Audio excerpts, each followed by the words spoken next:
Be me. 28. Sociology degree from Sarah Lawrence, working as a diversity consultant for tech startups in Seattle. I tell people I'm basically exposing how systemic sexism creates artificial barriers that prevent women from achieving equal success. Dismantling the myth that men are naturally better at business, one consulting contract at a time. Morning ritual always the same. Grab my coffee in a mug that reads, "The future is female," before reviewing data about gender wage gaps and promotion statistics. Roll my eyes at whatever male CEO is claiming his company's leadership imbalance is about merit rather than bias. Coffee in hand, logo facing out so everyone at the co-working space sees I'm the type who fights for evidence-based equality. Program manager from another startup sees it, nods knowingly, says, "Love the message." I grin, sip like it's fuel for dismantling patriarchal business structures. Launch into my morning analysis loud enough for nearby entrepreneurs to hear. Men succeed more because the system is rigged in their favor. If we had equal opportunities, women would dominate every industry. Behind us, the community board displays articles about female entrepreneurs breaking barriers and challenging male-dominated sectors. The biggest headline reads, "Women outperform men when given equal chances," in bold teal font. I gesture at it with my mug straight in my blazer. See, when you remove systemic advantages, natural female superiority emerges. Program manager laughs, says, "Absolutely, like I just solved gender inequality before 9 a.m. I smile wider. Feels like validation before client meetings begin. My father died 6 months ago, leaving me his construction company in Portland. 35 years building commercial properties, mostly hiring men, mostly traditional blue-collar culture. Always claimed he hired the best workers regardless of gender. But his crew photos showed 90% male faces year after year. I'd planned to sell immediately, use the money to fund my consulting practice. But the lawyer explained complicated estate terms requiring me to run the business for 1 full year before selling, or forfeit everything to charity. Dad's final attempt to teach me something about real work. Probably. In my head, he represented everything wrong with male-dominated industries. Old school mentality, probably discriminated unconsciously, definitely benefited from networks that excluded women. The company's success was just proof that male-favoring systems reward mediocre men while brilliant women struggle. Later that week, I host my monthly Women in Business meetup. Invited fellow consultants and female entrepreneurs too. Conference room packed with laptops and copies of books about breaking glass ceilings. Conversation flows the way it always does when we gather. Systematic discrimination, networking bias, male privilege masquerading as competence. Friend from venture capital brags about how she finally got partners to acknowledge their funding bias toward male-led startups. I jump in louder than necessary. Exactly. Male success is artificially inflated by centuries of systemic advantages. Level the playing field and we'd see who really deserves leadership roles. Everyone nods enthusiastically. One entrepreneur says, "Most successful men just got lucky with timing and privilege." Then my uncle, visiting from Portland, finally speaks up. He's not academic, not business-focused, just worked alongside Dad for 20 years as site supervisor. Sets down his coffee, says carefully, "Your father succeeded because he outworked everyone else. 16-hour days, 7 days a week for decades. That wasn't privilege, that was sacrifice." The room goes quiet, books closed mid-discussion. I laugh sharp, wave him off. That's exactly the kind of narrative that ignores structural advantages. He doesn't back down, leans forward in his chair, says clearly, "Structure didn't make him skip meals on job sites or sleep in his truck between projects. Work ethic did that." The air grows heavy. My colleagues shift uncomfortably, trade glances across feminist business literature. I roll my eyes, force a dismissive laugh. Survivorship bias. For every man who worked hard and succeeded, dozens of equally hard-working women got nowhere because of discrimination. One member backs me up, says, "Individual effort can't overcome systematic oppression." Conversation bounces back quickly to safer theoretical territory, but my uncle just goes quiet, checking his phone like he's done with all of us. I don't give it another thought. These meetings are about analysis, not anecdotes. 2 weeks later, I reluctantly drive to Portland to assess the business I'm stuck managing. The office sits in an industrial complex, surrounded by equipment yards and concrete trucks. Inside, it's exactly what I expected: masculine energy, sports calendars, coffee-stained blueprints covering every surface. Site supervisor Mike introduces me to the crew. 12 men, 2 women, all looking skeptical about their new boss who's never swung a hammer. "Your dad built this from nothing," Mike explains, showing me project files going back 3 decades. "Started with just him and a pickup truck." I flip through contracts, seeing gradual growth from small residential jobs to major commercial projects. The progression looks impressive, but I remind myself about systemic advantages. "How did he get his first big contracts?" I ask, looking for evidence of male networking privilege. "Lowest bids," Mike says simply. "Worked weekends for half what competitors charged. Almost went bankrupt the first 5 years because he underpriced everything just to build reputation." He pulls out early financial records, showing months where Dad paid workers but took nothing home himself. That evening, I stay late reviewing files. Find detailed logs Dad kept of every project, every expense, every lesson learned. His handwriting gets shakier over the years, but the dedication stays constant. Notes like, "Worked until 3 a.m. fixing foundation error, can't let client down," and "Miss Sarah's recital again, will make it up to her somehow." Sarah. That's me. I flip through more entries, finding years of missed family events documented alongside business milestones. "Elena's graduation today, Johnson project deadline means I can't attend. Sent flowers and card, promised we'd celebrate this weekend." But I remember that weekend. He was called to an emergency job site. The files reveal a pattern I hadn't expected. Every success built on previous sacrifice. Every contract won through lower bids, faster completion, higher quality than competitors. Martinez Construction underbid us by $50,000. Stayed up all night redesigning to match their price without sacrificing quality. Got the job. I realize he wasn't succeeding because the system favored men. He was succeeding because he was willing to sacrifice everything else for business growth. Family time, personal health, social life, all secondary to building something that would last.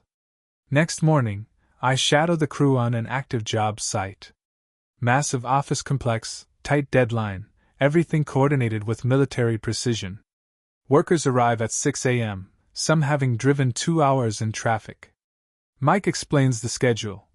12-hour days, 6 days a week until completion. That's how we stay competitive. Watching them work, I see why Dad's company succeeded where others failed.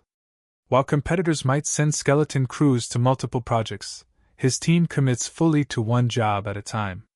While others cut corners to increase profit margins, his workers rebuild anything that doesn't meet standards. "Your dad taught us that reputation is everything," explains Carlos, a foreman who's worked here 15 years. "Better to lose money on one job than lose future jobs because of poor quality. He'd rather pay us overtime to do it right than explain to clients why it failed." During lunch break, I talk with Maria, one of the 2 female employees. "How long have you worked here?" I ask, expecting stories about discrimination or workplace challenges. 8 years, she says, hard hat balanced on her knee. "Started as administrative assistant, now I run project scheduling. Your dad promoted me twice, sent me to project management school on company dime." She pauses, looks around the construction site. "Never treated me different because I'm a woman. Just expected the same work ethic as everyone else." I probe deeper, looking for subtle bias. "Did you ever feel like you had to work harder than the men to prove yourself?" She considers this, then shakes her head. "Everyone here works hard. That's the culture your dad built. Gender doesn't matter when deadlines are tight and quality matters more than anything else." That afternoon, Mike shows me the company's financial progression. Steady growth, but at a cost I'm beginning to understand. "Your dad never took a vacation in 35 years. Worked Christmas morning if projects demanded it. Said success wasn't about being smarter than competitors, but about being willing to sacrifice more. The records support his claim. Dad's salary stayed modest even as company revenue grew, because every profit got reinvested in better equipment, worker training, or business expansion. While competitors might cash out early, he kept building, kept sacrificing, kept pushing for the next level of success. Evening comes, and I'm still in the office, surrounded by 3 decades of business records. Find his personal journal mixed with professional files, entries dating back to the company's founding. Day 847 of Martinez construction.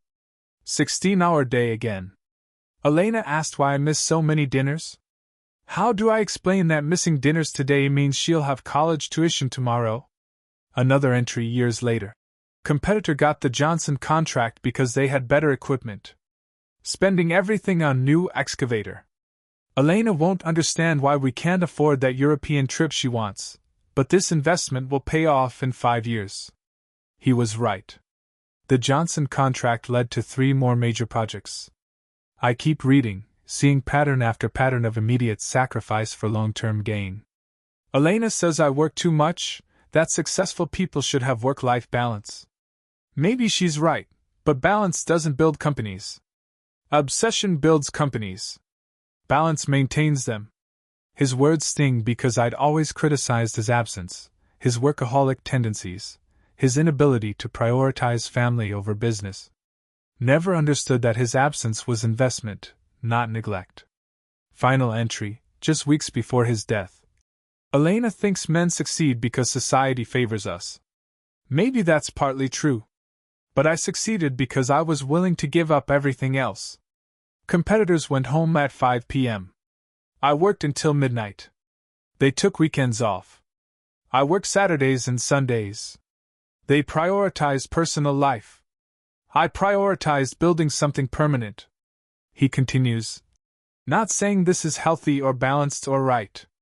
Just saying it's what success costs me. Elena's generation wants career success and personal fulfillment and work-life balance. Admirable goals. But in my experience, you can have any 2 of those 3, not all 3 simultaneously. I closed the journal, hands trembling slightly. Everything I'd attributed to male privilege suddenly looks different through the lens of actual sacrifice.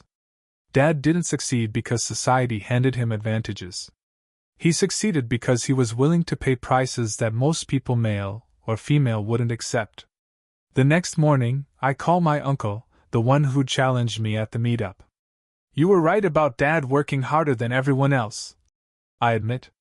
But why don't women make the same sacrifices? Why don't we see more female workaholics building companies? He's quiet for a moment, then says thoughtfully. Maybe because women are smarter about what matters. Your dad built a successful business, but he missed most of your childhood. Maybe women choose differently because they understand something men often miss. His words hit differently than expected.